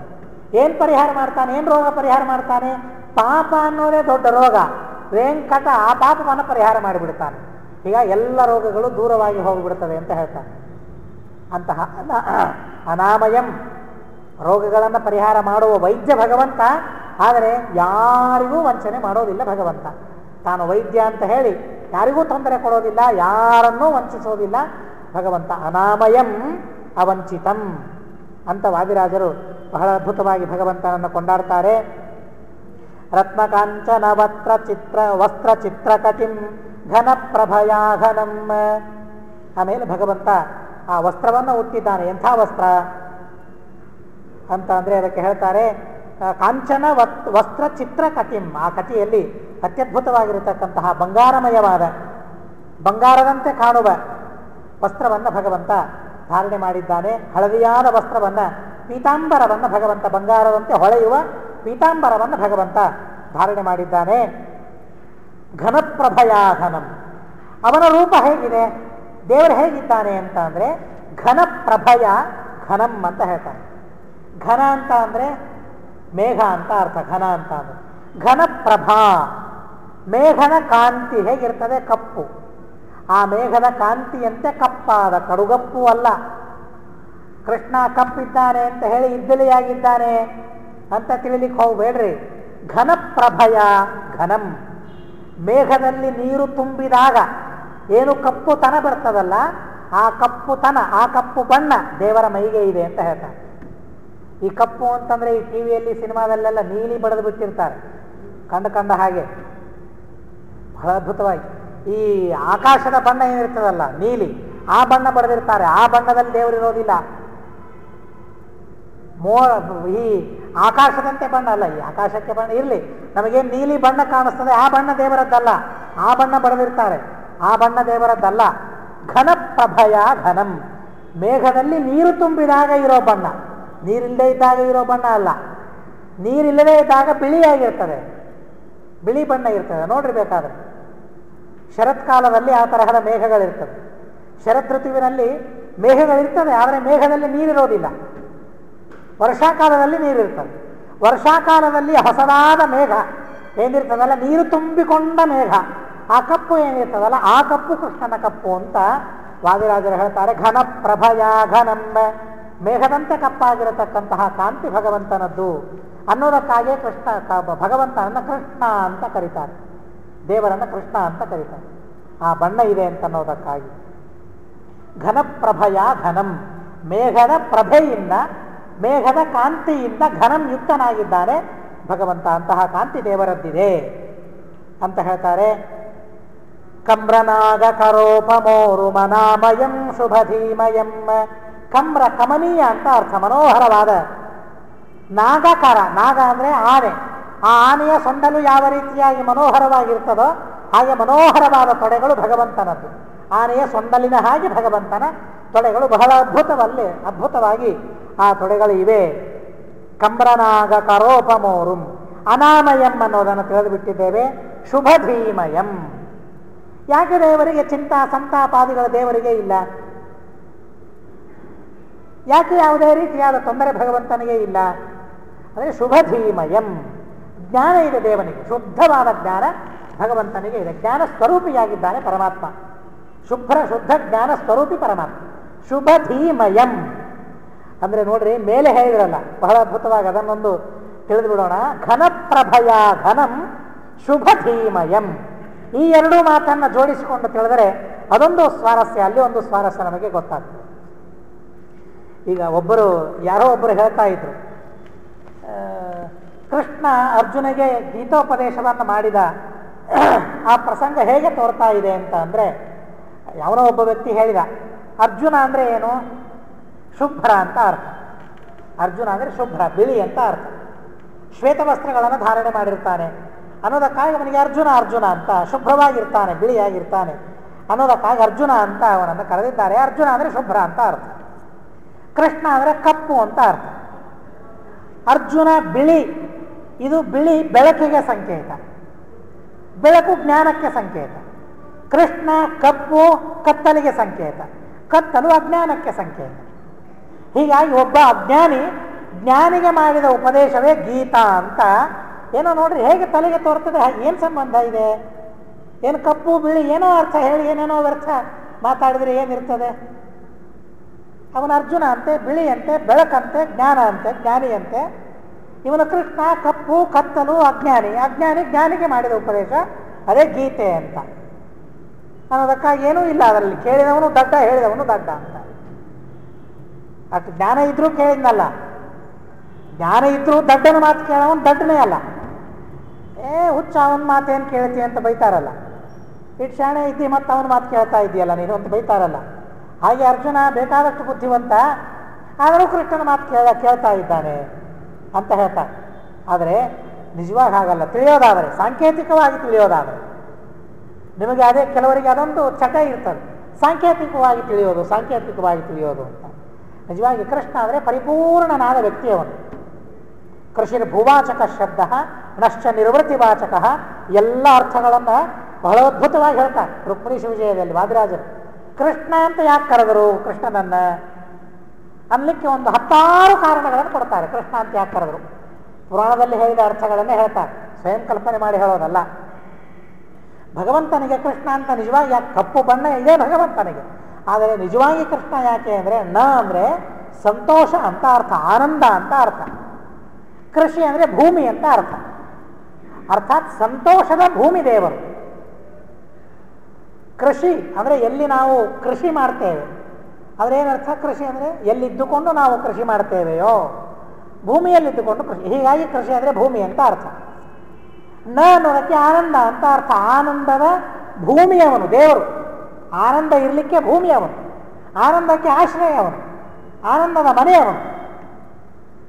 ಹೀಗಾಗಿ ಅಂತಹ ಪರಮಾತ್ಮ, ಜ್ಞಾನಾನಂದ ಪರಿಪೂರ್ಣನಾದ ಪರಮಾತ್ಮ, ಅವನು ಅರ್ಜುನನಿಗೆ ಉಪದೇಶ ಮಾಡಿದ್ದಾನೆ. ಮೋಹಿತನಾದಾಗ, ಮುಗ್ಧನಾದಾಗ, ಏನು ಮಾಡಬೇಕು ಅಂತ ಗೊತ್ತಾಗದೇ ಇದ್ದಾಗ, ಯುದ್ಧ ಮಾಡೋದಿಲ್ಲ ಅಂತ ಅವನು ಕೈ ಬಿಟ್ಟಾಗ, ಕ್ಷತ್ರಿಯರ ಧರ್ಮವನ್ನೇ ಪರಿತ್ಯಾಗ ಮಾಡುವಾಗ, ಅವನಲ್ಲಿ ಆ ಧರ್ಮದ ನಿಷ್ಠೆಯನ್ನು ಕಲಿಸಿ, ಅವನಿಗೆ ಧರ್ಮದ ಮಹತ್ವವನ್ನು ಬೋಧಿಸಿ, ಕ್ಷತ್ರಿಯನಾದವನು ದುಷ್ಟರ ಸಂಹಾರವನ್ನು ಮಾಡಲೇಬೇಕು ಅನ್ನೋದನ್ನು 18 ಅಧ್ಯಾಯಗಳಿಂದ ಅವನಿಗೆ ತಿಳಿಸಿ, ಅವನಿಗೆ ಜ್ಞಾನ ಬೋಧನೆಯನ್ನು ಕೃಷ್ಣ ಪರಮಾತ್ಮ ಮಾಡಿದ್ದಾರೆ. ಒಬ್ಬ ಜ್ಞಾನಿಗೆ ಮಾಡಿದ ಬೋಧನೆ ಅಲ್ಲ. ಪರಿಪೂರ್ಣ ಜ್ಞಾನಿ ಅಲ್ಪಜ್ಞಾನಿ ಅಂತ ಅಂದರೆ ನಮ್ಮ ದೃಷ್ಟಿಯಲ್ಲಿ ಅಲ್ಲ, ದೇವರ ದೃಷ್ಟಿಯಲ್ಲಿ ಅಲ್ಪಜ್ಞಾನಿಯಾಗಿರತಕ್ಕಂತಹ ಅರ್ಜುನನಿಗೆ ಮಾಡಿದ ಉಪದೇಶ. ನಿಜವಾಗಿ ಅವರೆಲ್ಲ ಅಪರೋಕ್ಷ ಜ್ಞಾನಿಗಳವರೆಲ್ಲ, ಆದರೆ ದೇವರ ದೃಷ್ಟಿಯಲ್ಲಿ ಯಾರ ಜ್ಞಾನ ಎಷ್ಟು ಹೇಳಿ? ಲಕ್ಷ್ಮೀದೇವಿಯ ಜ್ಞಾನವೇ ಸಣ್ಣದಾಗಿ ಹೋಗ್ಬಿಡ್ತದೆ ದೇವರ ದೃಷ್ಟಿಯಲ್ಲಿ. ಇನ್ನು ಎಲ್ಲಿ ಅರ್ಜುನ? ಲಕ್ಷ್ಮೀದೇವಿ ಆದಮೇಲೆ ಬ್ರಹ್ಮದೇವರು, ಸರಸ್ವತೀ ದೇವಿ, ಅದಾದ ಮೇಲೆ ರುದ್ರದೇವರು, ಪಾರ್ವತೀ ದೇವಿಯರು, ಅದಾದ ಮೇಲೆ ಇಂದ್ರದೇವರು. ಹೀಗಾಗಿ ಹಾಗೆ ಉಪದೇಶ ಮಾಡಿ. ಇನ್ನು ಸಾಂಕೇತಿಕವಾಗಿಯೇ ತಿಳಿಯೋದಾದರೆ ಹೀಗೆ ತಿಳಿದೆ ಅನ್ನೋದಕ್ಕಾಗಿ ಇಲ್ಲಿ ಸೂಚನೆಯನ್ನು ವಾದಿರಾಜರು ಕೊಡ್ತಾ ಇದ್ದಾರೆ. ಕೃಷ್ಣ ಅಂತ ಅಂದರೆ ಅಜ್ಞಾನಿ ಅಂತ ಅರ್ಥ ಅಲ್ಲ, ಕೃಷ್ಣ ಅಂದರೆ ಪೂರ್ಣ ಜ್ಞಾನಿ ಅಂತ ಅರ್ಥ. ಅದು ಹೇಗೆ? ಕೃಷ್ಣ ಅಂದರೆ ಕಪ್ಪು, ನೀವೇ ಹೇಳಿದ್ರಲ್ಲ ಈಗ, ಕೃಷ್ಣ ಅಂದರೆ ಕಪ್ಪು. ಎಂಥ ಕಪ್ಪು ದೇವರದ್ದು? ಕಡುಗಪ್ಪು ಅಲ್ಲ, ಕತ್ತಲಿನ ಕರಿ ಹೇಗಿರ್ತದೆ ಅಂಥ ಕಪ್ಪಲ್ಲ, ಮೇಘದ ಕಪ್ಪು. ಹೀಗಾಗಿ ಆ ಮೇಘ ಯಾವಾಗ ಕಪ್ಪಾಗ್ತದೆ? ನೀರು ತುಂಬಿಕೊಂಡಾಗ ಕಪ್ಪಾಗಿ ಕಾಣಿಸ್ತದೆ. ಹಾಗೆ ಕೃಷ್ಣ ಕಪ್ಪು ಹೌದು, ಅರ್ಥಾತ್ ಏನು? ಜ್ಞಾನ ತುಂಬಿಕೊಂಡಿದ್ದವನು ಅಂತ ಅರ್ಥ. ನೀರು ಅಂದರೆ ಜ್ಞಾನ, ಜ್ಞಾನ ಜಲ ಅಂತ ವ್ಯವಹಾರ ಮಾಡ್ತಾರೆ. ಹೀಗಾಗಿ ನೀರು ಅಂದರೆ ಅದು ಜ್ಞಾನ ಅಂತ ಅರ್ಥ. ನೀರು ತುಂಬಿದ ಮೇಘ ಕಪ್ಪು, ಅರ್ಥಾತ್ ಕಪ್ಪು ಮೇಘ ನೀರಿನಿಂದ ಪರಿಪೂರ್ಣ ಅಂತ ಅನ್ನೋ ಅರ್ಥ ಬರ್ತದಲ್ಲ. ಹಾಗೆ ದೇವರು ಕೃಷ್ಣ ಅಂದರೆ ಜ್ಞಾನದಿಂದ ಪರಿಪೂರ್ಣನಾದವನು ಅಂತ ಅರ್ಥ. ಅಲ್ಲಿ ಅರ್ಜುನ ಅಂದರೆ ಬಿಳಿ ಅಂತ ಅರ್ಥ. ಮೇಘ ಯಾವಾಗ ಬಿಳಿಯಾಗಿರ್ತದೆ? ನೀರು ಇಲ್ಲದೆ ಇದ್ದಾಗ. ನೀರು ಕಡಿಮೆಯಾದಂತೆ ಬಿಳಿಯಾಗ್ತಾ ಬರ್ತದೆ. ಹಾಗೆ ಅರ್ಜುನ ಬಿಳಿಯಾದವನು, ಅರ್ಥಾತ್ ಜ್ಞಾನ ಕಡಿಮೆಯಾದವನು, ಕಡಿಮೆ ಜ್ಞಾನ ಇದ್ದವನು ಅಂತ ಅರ್ಥ. ಹೀಗಾಗಿ ಕಡಿಮೆ ಜ್ಞಾನ ಇದ್ದ ಅರ್ಜುನನಿಗೆ ಜ್ಞಾನಪೂರ್ಣನಾದ ಪರಮಾತ್ಮ ಮಾಡಿದ ಉಪದೇಶ. ಹೀಗೆ ತಿಳಿದ್ರೆ ಸಾರ್ಥಕ್ಯ ಅದು, ಅದೊಂದು ಆನಂದ ಇದ್ರೆ ಹೊರತು ನೀವು ಕಂಡು ಹಾಗೆ ತಿಳಿದ್ರೆ ಹೇಗೆ? ಸರ್ವಥಾ ಅಲ್ಲ. ಆ ಸೂಚನೆಯನ್ನು ಇಲ್ಲಿ ವಾದಿರಾಜರು ಕೊಡ್ತಾ ಇದ್ದಾರೆ. ಶುಭಧೀಮಯಂ ಘನಪ್ರಭಯ ಘನಂ. ಶುಭಧೀಮಯ ಅಂದರೆ ಶುಭವಾದ ಜ್ಞಾನದಿಂದ ಪರಿಪೂರ್ಣ ಪರಮಾತ್ಮ. ಮೇಘದಲ್ಲಿ ಏನು ನೀರಿರ್ತದಲ್ಲ, ಆ ನೀರಲ್ಲಿ ಏನಾದರೂ ಹೊಲಸಿರ್ತದೇನು? ಏನಾದರೂ ತೊಂದರೆ ಕೊಡತಕ್ಕಂತಹ ನೀರದಾಗಿರ್ತದೇನು?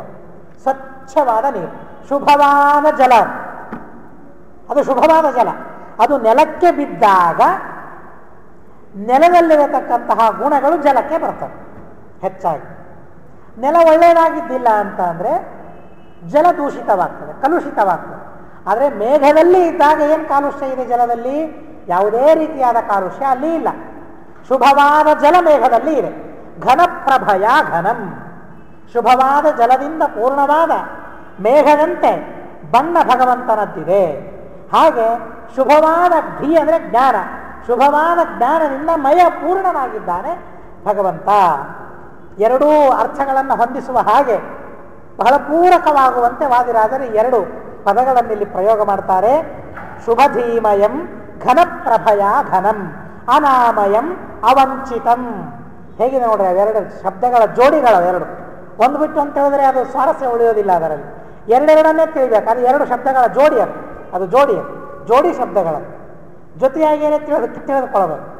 ಯಾಕಂದರೆ ಜೊತೆಗೆ ಯಾಕೆ ಪ್ರಯೋಗ ಮಾಡಿಲ್ಲ? ನೀವು ತಿಳ್ಕೊಳ್ರಿ ಅದನ್ನು. ಯಾರು ತಿಳ್ಕೊಳ್ಳೋರು ಇರ್ತಾರಲ್ಲ ಅದನ್ನು ಸ್ವರಸವಾಗಿ ತಿಳ್ಕೊಳ್ಬೇಕು. ಹೇಗೆ ಸ್ವರಸವಾಗ್ತದೆ ಅಂತ ಅನ್ನೋದನ್ನು ಮಾಡ್ಕೊಂಡು ತಿಳ್ಕೊಳ್ಬೇಕು. ಅದನ್ನು ಆಸ್ವಾದನೆ ಮಾಡಬೇಕು. ಅದನ್ನು ಯಾವಾಗ ಏನು ತಿಂದರೆ ಚೆನ್ನಾಗಿರ್ತದೆ ನಮಗೆಲ್ಲ ಗೊತ್ತಲ್ಲ. ಎಲ್ಲ ಪದಾರ್ಥಗಳನ್ನು ಬಡಿಸಿರ್ತಾರೆ, ಎಲ್ಲ ಬಡಿಸಿದ್ದಾರೆ ನಿಜ. ಆದರೆ ಯಾವಾಗ ಏನೇನಂತ ತಿನ್ನಬೇಕು, ಮೊದಲಿಗೆ ಏನು ತಿನ್ನಬೇಕು, ಕೊನೆಗೆ ಏನು ತಿನ್ನಬೇಕು, ಮಧ್ಯದಲ್ಲಿ ಏನು ತಿನ್ನಬೇಕು. ಆಹಾರದ ಒಂದು ನಿಯಮ ಇದೆಯಲ್ಲ, ಮೊದಲಿಗೆ ಸಿಹಿಯಾದದ್ದನ್ನು ತಿನ್ನಬೇಕು, ಕೊನೆಗೆ ಒಗರಾದ ಮಜ್ಜಿಗೆ ಅದರಿಂದ ಮುಕ್ತಾಯವಾಗಬೇಕು. ಅಂದರೆ ಗುಣ, ಯಾವುದೇ ರೋಗಗಳು ಮನುಷ್ಯ ಹೀಗೆ ತಿನ್ನಲಿಕ್ಕೆ ಒಂದು ವಿಧಾನ ಇದೆಯಲ್ಲ. ಹಾಗೆ ಈ ಸಾಹಿತ್ಯದ ರಸವನ್ನು ಪಾನ ಮಾಡೋದಕ್ಕಾಗಿಯೂ ಸಹ ಇದೊಂದು ವಿಧಾನ ಇದೆ. ಯಾವ ಜೋಡಿಗಳನ್ನು ಎಲ್ಲಿ ಅನ್ವಯ ಅಂತ ಕರೀತಾರೆ. ಅದನ್ನು ಬರೀ ಶಬ್ದಗಳನ್ನು ಮಾತ್ರ ಹಾಗೆ ತಿಳಿತಾ ಹೋಗೋದಲ್ಲ, ಅನ್ವಯ ಬೇಕಾದಲ್ಲಿ ಶಬ್ದವನ್ನು ಅನ್ವಯ ಅಂದ್ರೇನು ಸಂಬಂಧ ಮಾಡಿಕೊಳ್ಳೋದು ಅಂತ ಅರ್ಥ. ಅನ್ವಯ ಅಂದರೆ ಸಂಬಂಧ ಅಂತ ಅರ್ಥ. ಎಲ್ಲಿಯೋ ದೂರದಲ್ಲಿ ಶಬ್ದಗಳಿರ್ತವೆ, ಅದನ್ನು ಜೊತೆಗೂಡಿಸೋದು, ಒಂದುಗೂಡಿಸೋದು ಅದನ್ನು. ಅರ್ಥಾತ್ ಆ ಎರಡು ಶಬ್ದಗಳಿಗೆ ಲೌಕಿಕವಾದ ದೃಷ್ಟಾಂತ ಕೊಡೋದಾದರೆ ವಿವಾಹ ಮಾಡಿಸೋದು. ಎಲ್ಲಿಯೋ ಕನ್ಯೆ ಇರ್ತಾಳೆ, ಎಲ್ಲಿಯೋ ವರ ಇರ್ತಾನೆ.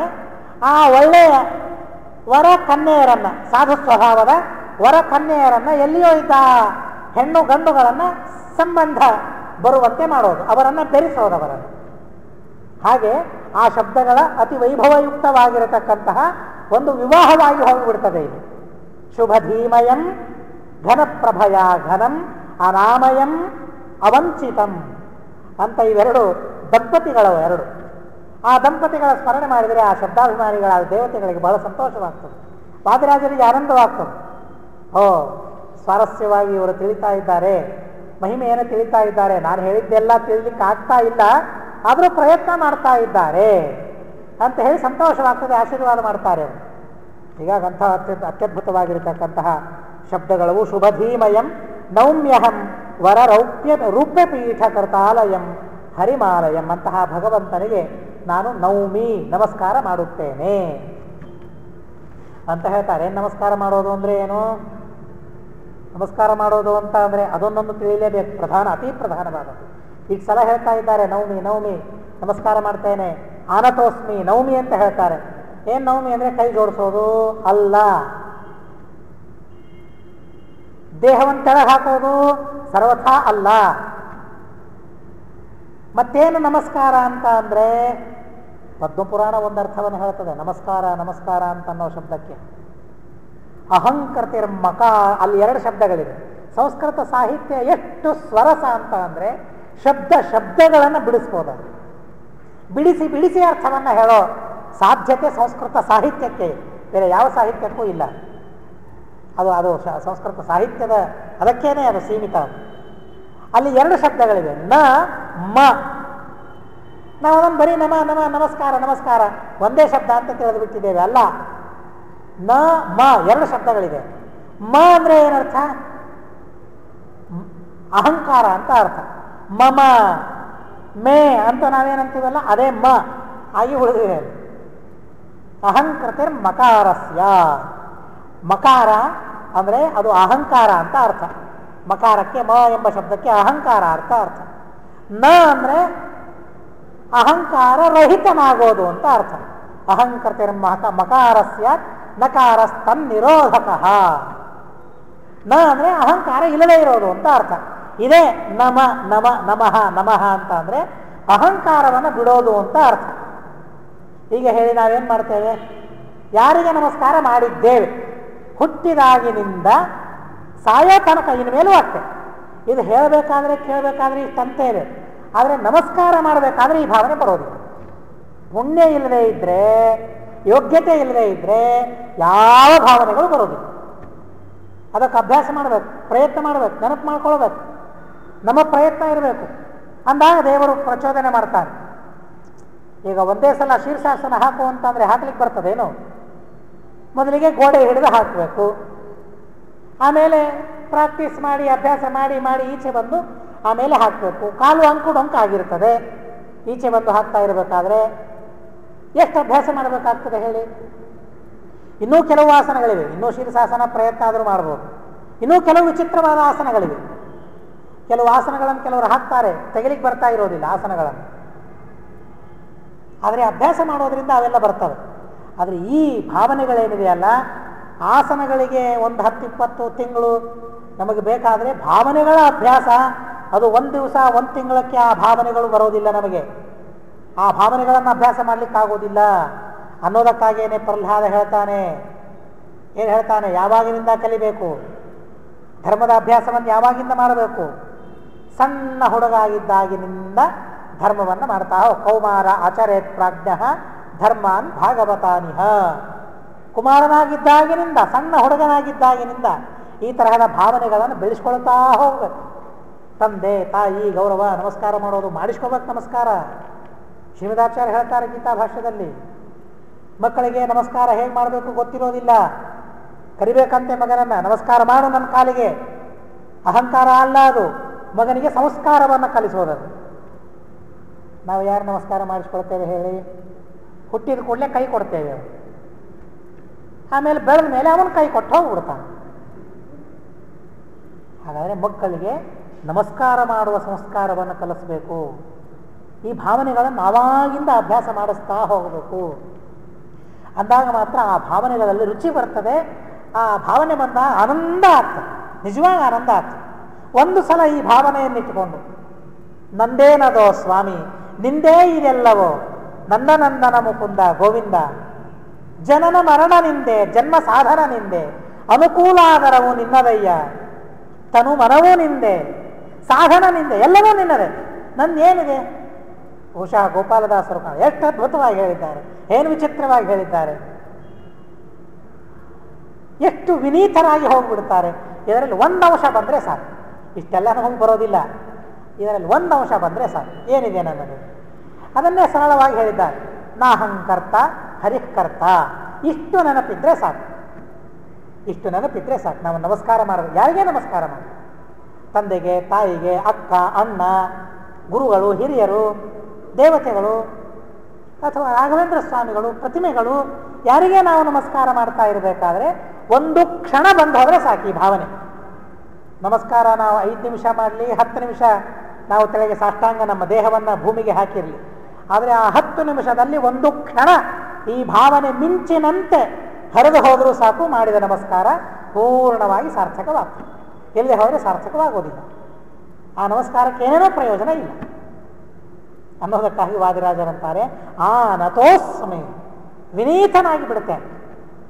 ಬರೀ ನಮಸ್ಕಾರ ಅಲ್ಲ, ಬರೀ ದೇಹವಂತ ಹಾಕೋದಿಲ್ಲ, ಆ ನತೋಸ್ಮಿ, ವಿನೀತನಾಗಿ ಬಿಡುತ್ತೇನೆ. ನನಗೆ ನೀನು ಹೇಳಿದ್ದನ್ನು ನಾನು ಕೇಳ್ತೇನೆ. ಈಗ ನೋಡಿ, ಯಾವುದೇ ಅದು ಯಾಕೆ ನನಗೆ ಹೇಳಿಲ್ಲ, ಇದು ಯಾಕೆ ನನಗೆ ಹೇಳಿಲ್ಲ, ಯಾಕಪ್ಪ ವೇದದ ಉಚ್ಚಾರಣೆಯನ್ನು ಇಂಥವರೇ ಮಾಡಬೇಕು, ಇಂಥವ್ರು ಮಾಡಬಾರದು ಅಂತ ಹೇಳಿದ್ದಾರೆ, ಈ ತರಹದ ಗಲಾಟೆಗೆ ಹೋಗೋದಿಲ್ಲ. ಯಾಕೆ? ದೇವರು ಹೇಳಿದ್ದನ್ನು ನಾನು ಕೇಳಿ, ನನಗಂತ ಒಂದು ಕೆಲಸ ದೇವರು ಕೊಟ್ಟಿದ್ದಾನಲ್ಲ, ದೇವರು ನನಗೊಂದು ಕೆಲಸ ಕೊಟ್ಟಿದ್ದಾನಲ್ಲ, ಆ ಹೆಮ್ಮೆ ನಮಗಿರಬೇಕು ಅಂತಂತಾರೆ. ಈಗ ಆಫೀಸ್ ಇದೆ ಅಂತಂದ ಮೇಲೆ ಎಲ್ಲರೂ ಮ್ಯಾನೇಜರೇ ಆಗಿಲಿಕ್ಕೆ ಸಾಧ್ಯ ಇದೆಯೇನು? ಎಲ್ಲರಿಗೂ ಒಂದೇ ತರಹದ ಅಧಿಕಾರ ಹುದ್ದೆ ಇರ್ತದೇನು? ಇರೋದಿಲ್ಲ. ಸ್ಕೂಲ್ ಅಂತಂದ ಮೇಲೆ ಗಂಟಿ ಬಾರಿಸೋನು ಬೇಕು, ಪಾಠ ಹೇಳೋರು ಬೇಕು, ಪಾಠ ಹೇಳೋರನ್ನು ನೋಡ್ಕೊಳ್ಳೋರು ಬೇಕು. ಎಲ್ಲರೂ ನಾನು ನೋಡ್ಕೊಳ್ತೇನೆ ಅಂತ ಅಂದರೆ ಇಲ್ಲ, ಸಾಧ್ಯ ಇಲ್ಲಲ್ಲ. ಯಜಮಾನ ಯಾರಿಗೆ ಏನು ಕೆಲಸಗಳನ್ನು ಒಪ್ಪಿಸ್ತಾನೆ ಆ ಕೆಲಸ ಮಾಡಬೇಕಷ್ಟೆ.